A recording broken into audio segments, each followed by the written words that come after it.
Welcome back to another video on the model farm. Today it's a 60 special. It's the end of harvest, so we thought we would take a picture of everything. Stacking bales, the baler, combine unloading into the tractor and taking off the header. So we've tried to get it all, and in this video we're going to put up all of the photos from harvest this year. The dry stone waller started on the wall, but he's ran out of stones.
that's the end of today's video.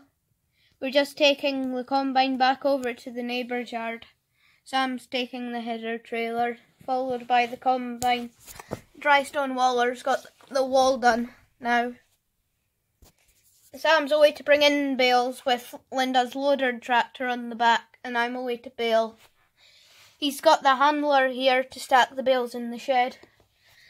And Linda's got a load of bales to take to her horse farm. So that's the end of the video. I hope you enjoyed it.